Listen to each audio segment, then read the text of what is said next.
Motor Faisal Fermas, Motor Faisal Fermas, Motor Faisal Fermas. This is a Motor Faisal Avente, call sign, Delta Yankee Zulu Alpha, calling.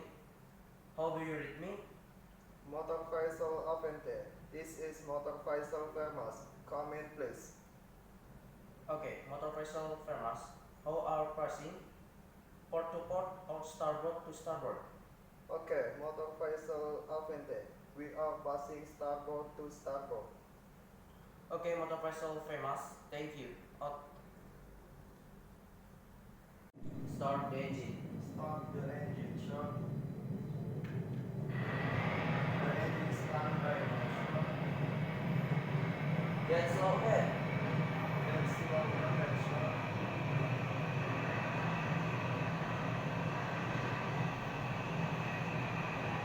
Let's slow ahead, sure.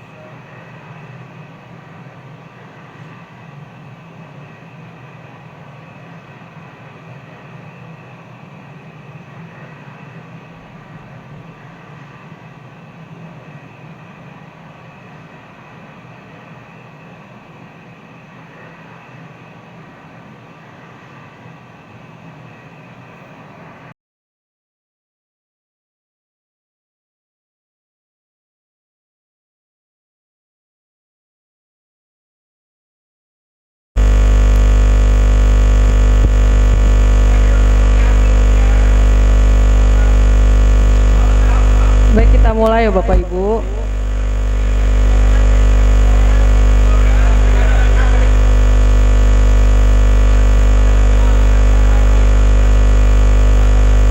Ya, baik, kita mulai acaranya Bapak Ibu. Assalamualaikum warahmatullahi wabarakatuh. Ya, alhamdulillahirobbilalamin. Marilah kita panjatkan puji syukur kepada Allah Subhanahu wa taala karena berkat rahmat dan karunia kita hari ini masih bisa berkumpul ya Bapak Ibu untuk melaksanakan in-house training hari ketiga. Sholawat serta salam terlupa kita curahkan kepada Nabi Muhammad SAW, kepada keluarganya, kepada sahabatnya, dan semoga kita termasuk umatnya hingga akhir zaman. Baik, yang saya hormati Bapak Makrus SPI MSI selaku Bakal Kurikulum, Bapak Egar Dwi Prayuda selaku pemateri, dan juga Bapak Ibu yang saya hormati. Gimana Bapak Ibu? Masih semangat di hari ketiga ini? Ya, semoga masih tetap semangat ya. Semoga semangat Bapak Ibu itu nggak kalah gitu dari semangatnya peserta didik kita dalam cari ilmu. Apalagi tadi kan sudah diawali dengan ice breaking ya. Jadi mungkin ke depan masih banyak ice breaking yang lainnya, jadi harus tetap semangat. Baik, izinkan saya membacakan susunan acara pada pagi hari ini. Nanti yang pertama ada doa, lalu yang kedua pemateri tentang merancang pembelajaran yang akan disampaikan Bapak Egar Dwi Prayuda SPI. Kita masuk ke acara pertama, yaitu pembacaan doa yang akan disampaikan oleh Ustadz Warjono. Pada Bapak Ustadz Warjono kami persilahkan.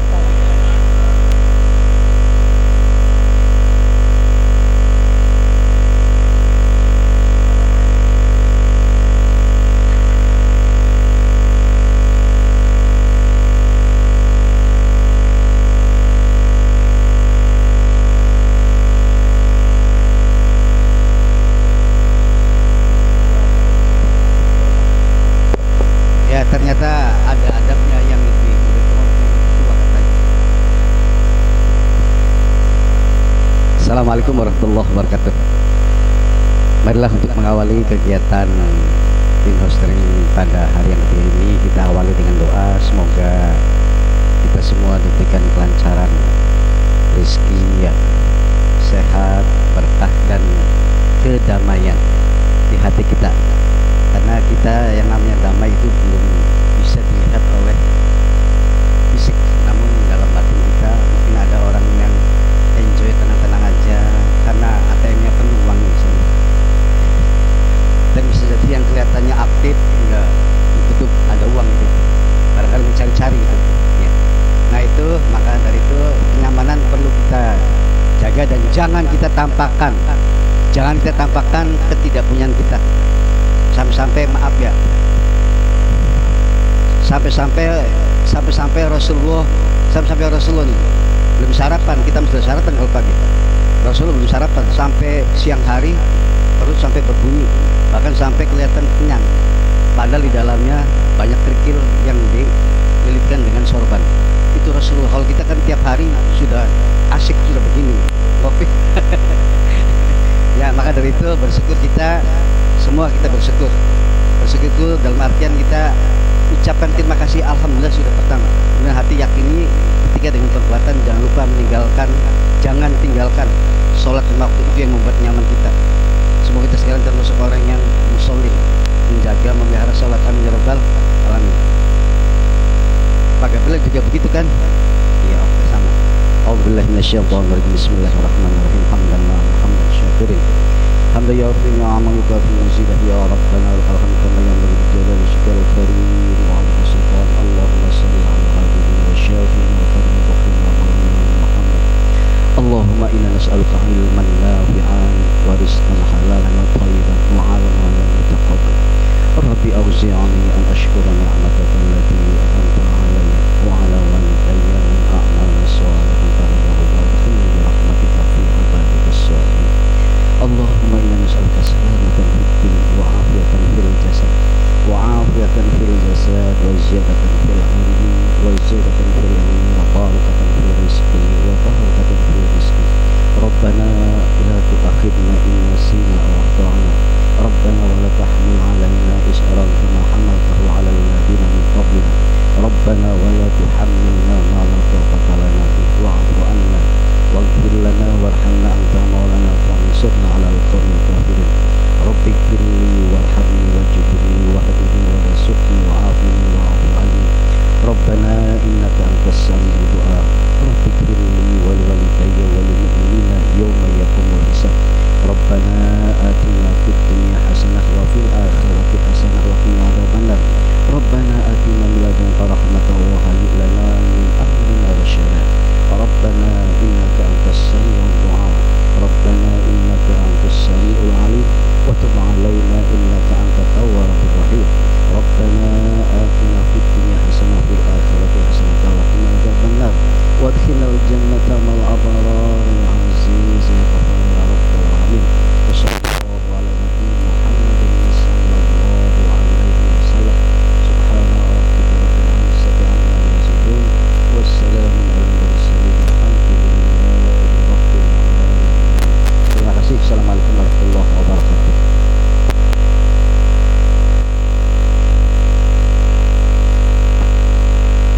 Kita lanjut ke acara selanjutnya, yaitu materian tentang merancang pembelajaran yang akan disampaikan oleh Bapak Egar Dwi Prayudha.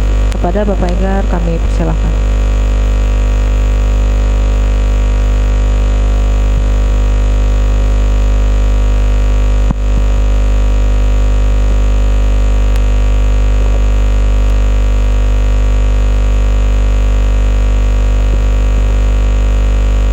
Assalamualaikum warahmatullahi wabarakatuh. Selamat pagi Bapak dan Ibu Guru. Yang saya hormati Bapak dan Ibu Wakil Kepala Sekolah, yang saya hormati Bapak dan Ibu Kepala Konsentrasi Keahlian yang ada di SMK 2, dan yang saya hormati semua Bapak dan Ibu Guru yang berada di SMK 2. Baik, sebelum kita mulai kegiatan pembelajaran hari ini, saya ingin minta sesuatu dulu Bapak Ibu ya. Saya minta izin karena kebetulan sekarang sedang IHT dan bertepatan dengan saya ada tugas guru penggerak, jadi sekalian saja disisipkan ya, biar sekalian masuk dalam kegiatan pembelajaran. Ya, Bapak dan Ibu, sebelum kita mulai membuat rencana pembelajaran, kita coba simak sedikit materi ya. Nanti kedepannya kita bisa berdialog.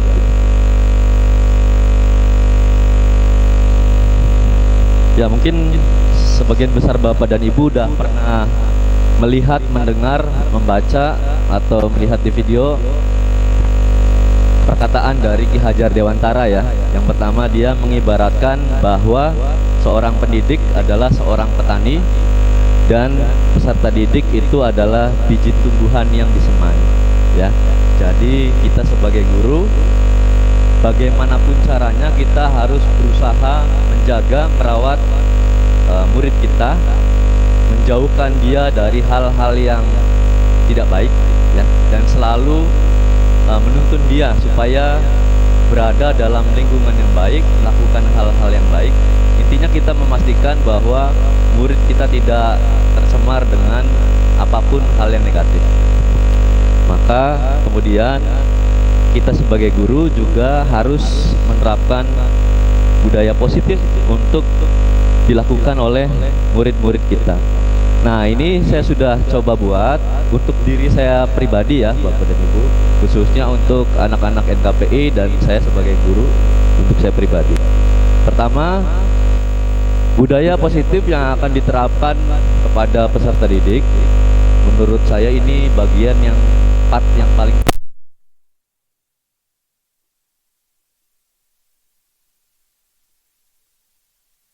kegiatan pembelajaran di lab. Kemudian kita membiasakan anak-anak untuk melakukan presentasi di semua mapel kejuruan. Jadi anak-anak nanti akan dilatih bagaimana dia berbicara di depan teman-temannya, karena nanti ke depan dia akan menjadi orang profesional, menjadi awak kapal perikanan.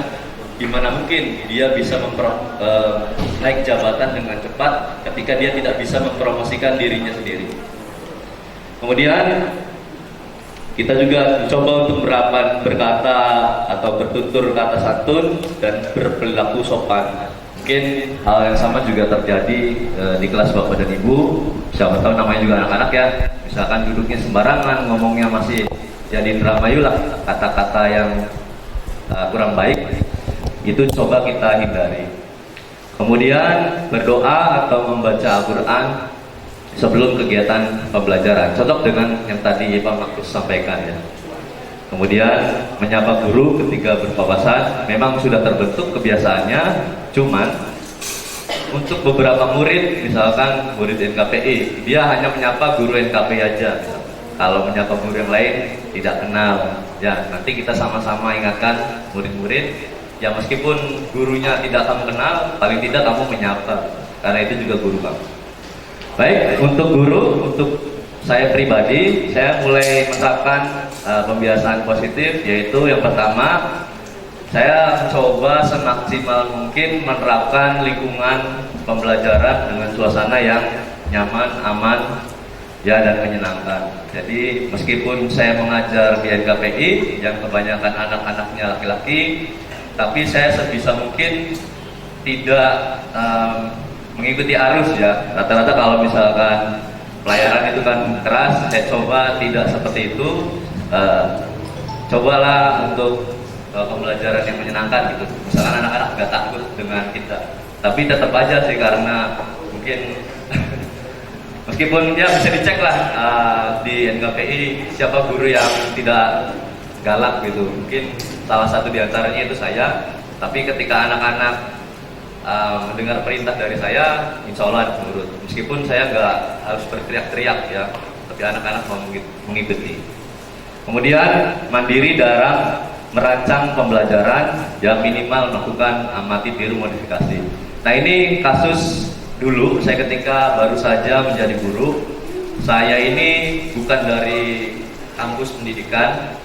Kemudian saya ketika mengajar juga awam ya.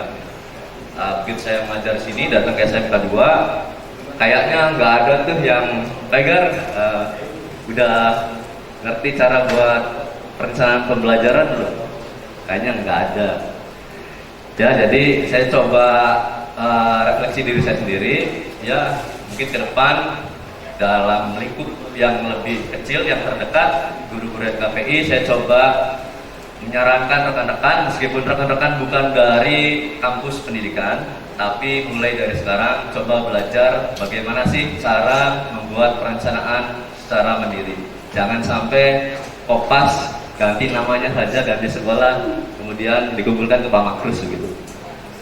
Nah selanjutnya mengakomodir kesiapan belajar, minat belajar, dan profil belajar peserta didik.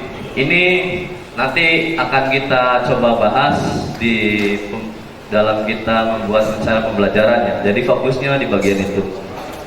Kemudian merancang asesmen formatif dan sumatif. Kebetulan saya juga tidak terbiasa dulu ya, tapi karena kurikulumnya berganti dan kita dituntut untuk ke arah situ, mau tidak mau kita juga harus bisa. Jadi saya juga coba menerapkan hal ini dalam pembelajaran. Selanjutnya melakukan evaluasi berdasarkan hasil asesmen. Ya tentunya pembelajaran kurikulum Merdeka ini perencanaan pembelajarannya tanda kutip saya menyebutnya mirip dengan skripsi karena memang agak sedikit rumit dan filosofis gitu. Jadi misalkan kita mulai dari CP sampai ke soal sampai ke terakhir itu kayak yang berkaitan gitu, nggak boleh ada yang terlepas. Jadi memang mirip seperti skripsi, tapi nanti kita coba bareng-bareng buat. Selanjutnya bergabung dalam komunitas dan pengembangan diri. Ya balik lagi Bapak dan Ibu, di atas langit masih ada langit ya. Mungkin saja kita merasa diri kita sudah cukup, tapi pada dasarnya bisa jadi itu kita tidak cukup gitu. Bisa jadi sekolah lain lebih hebat, lebih bagus. Nah kita coba mencari referensi yang lebih baik supaya kita juga bisa berbenah. Oke, Bapak Ibu, kita lanjut. Ya, inti dari Kurmer ada 3 hal yang menurut saya paling dasar. Ya, yang pertama dia berfokus pada materi esensial. Jadi tidak mengutamakan ketuntasan KD. Ya, misalkan KD-nya sekian puluh, kita tidak diwajibkan untuk menuntaskan semua KD. Tapi tuntutannya adalah fokus pada materi esensial sehingga pembelajarannya dalam. Jadi fokusnya itu berbeda dengan sebelumnya kan. Ini juga saya sering mendengar dari ISO yang kita gunakan, sasaran mutu untuk pembelajaran kejuruan dan pembelajaran lain KD harus tuntas, itu kan yang selalu disampaikan. Tapi kok bertolak belakang dengan kurikulum Merdeka. Ketuntasan KD tidak jadi hal penting, tapi fokusnya di bagian ini. Kemudian fleksibilitas guru dalam merancang pembelajaran. Fleksibilitas itu maksudnya bukan seenak kita, tapi fleksibilitas supaya kita bisa maksimal dalam mengajar. Ya tanda kutip fleksibilitas. Kemudian yang terakhir, karena ini Kurmer, maka fokusnya juga ke arah pengembangan kompetensi dan karakter. Makanya muncul pembelajaran itu ya, project P5 itu. Itu secara garis besar. Nah, maka ke depan kita harus membuat perencanaan pembelajaran itu basisnya adalah ini Bapak dan Ibu, mengakomodir seluruh kebutuhan belajar peserta didik ya. Anak-anak kan latar belakangnya berbeda. Bisa jadi ada yang senang melihat video, ada yang senang melihat gambar, grafik dan sebagainya. Ada yang senang praktek begitu, pakai tangan, pakai kaki. Kemudian ada yang senang hal-hal yang mendasar, ada yang senang hal-hal yang abstrak, ya macam-macam. Nah di Kurmer ini kita dituntut untuk bisa mengakomodir semua kebutuhan anak. Jadi kalau bahasa gampangnya begitu saya dengar hal ini, waduh rumit ya, rumit banget ternyata jadi guru. Nah makanya karena tuntutannya tadi, mau tidak mau modul ajar itu tidak sekedar modul ajar Bapak dan Ibu, tapi modul ajar yang menerapkan pembelajaran yang berdiferensiasi, arahnya ke arah sana. Ya, kita harus ke arah sana. Nah, apa yang menjadi ciri khas? Apakah itu pembelajaran yang berdiferensiasi atau tidak? Pertama, ada kegiatan pemetaan Bapak dan Ibu guru. Apa yang diambil? Anak kesiapan belajarnya bagaimana? Sudah sampai kemampuan yang seperti apa? Tinggi, rendah, sedang? Kemudian minatnya anak-anak tuh pada kegiatan seperti apa? Ya, ada yang senang olahraga, ada yang senang apa, ada yang senang lihat video, ada yang senang nari-nari mungkin. Kemudian profil belajar itu kebiasaan belajarnya di rumah seperti apa?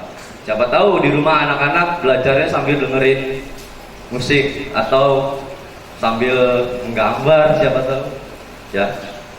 Nah, ini bisa kita lakukan. Jadi ke depan untuk saya pribadi ya, saya biasanya kalau mengajar yang mengajar aja gitu. Tapi karena tuntutannya seperti ini, mau tidak mau di awal atau di pertengahan pembelajaran kita harus mulai mencoba membuat asesmen awal. Bisa dibilang asesmen formatif ya. Untuk cek ombak aja, cek ombak. Anak-anak nih dari misalkan 30 siswa, oh ternyata 15% ini kemampuannya tinggi, misalkan 60% kemampuannya rata-rata, sisanya kemampuannya di bawah. Baru kita bisa petakan untuk melakukan pembelajaran berikutnya. Jadi tidak serta-merta kita membuat RPP atau modul ajar itu plek-jiplek yang kita pakai dalam pembelajaran, tidak. Ternyata pas kita di pembelajaran, kita asesmen ternyata, oh ternyata 100% ada di kategori rendah. Otomatis kan perencanaan pembelajarannya bergeser sedikit. Gitu ya. Tapi bergesernya harus kita kontrol supaya tetap berada dalam seperti perencanaan yang kita udah buat.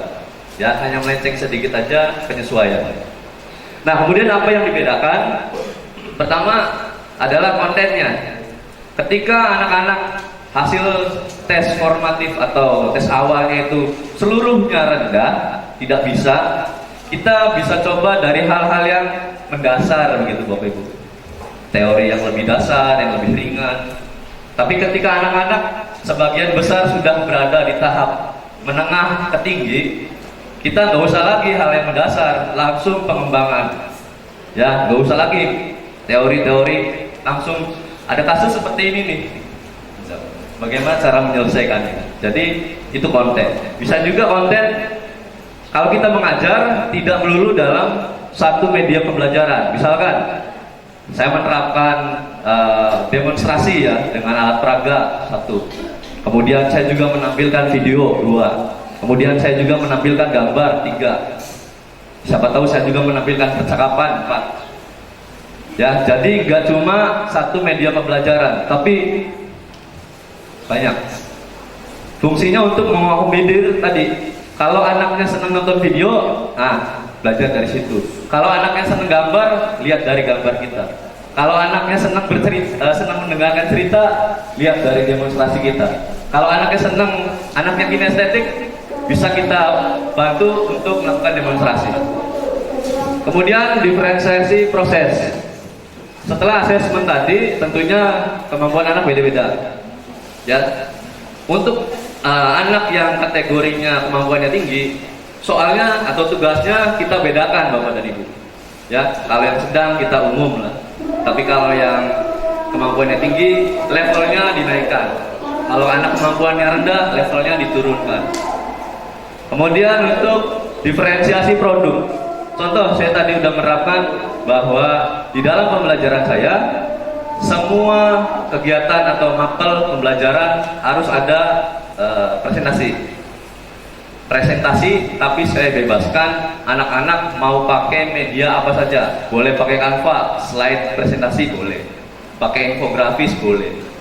Saya sediakan kertas, anak-anak mau coret-coret nanti presentasi dalam itu boleh. Anak bisanya ada di Word, di HP, pakai itu boleh. Saya sediakan monitornya, ada proyektornya. Anak, Pak, saya mau kertas saja boleh. Atau Pak, saya bikin video menampilkan boleh. Itu diferensiasi produk.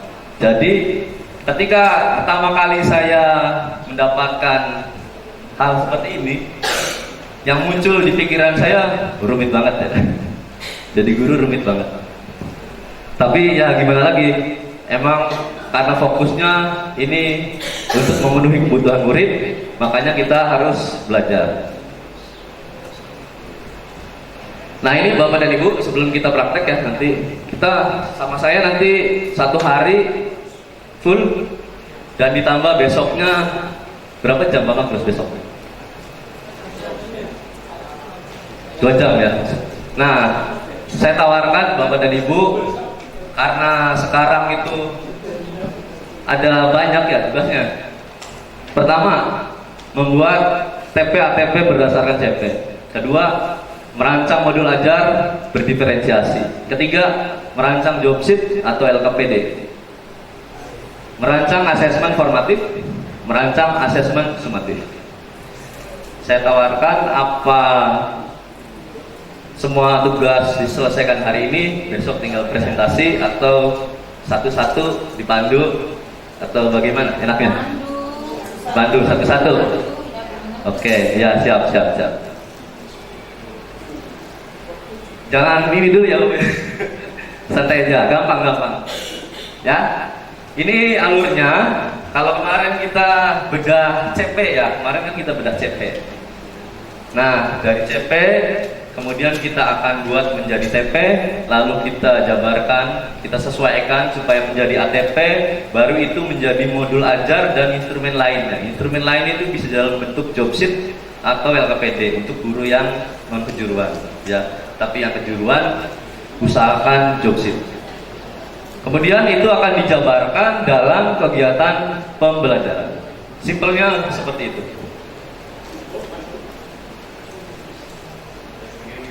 Nah, ini untuk asesmen ya Bapak dan Ibu. Kita mulai dari CP, kemudian kita buat KKTP-nya. Biasanya satu modul ajar minimal paling enggak itu 2 TP. Minimal 2 TP. Ya. Kemudian jadi KKTP, 1 TP minimal 2 KKTP. Jadi kalau 2 TP 4 KKTP. Nanti dari KTTP jadi soal pengetahuan, dan kalau untuk kejuruan jadi soal atau tugas unjuk kerja. Kalau untuk soal paling tidak 1 KKTP 2 soal. Tapi kalau untuk unjuk kerja dibebaskan satu tugas juga nggak apa-apa. Soalnya tugas kan kompleks ya. Baru kita melakukan pendekatan penilaian Bapak Ibu.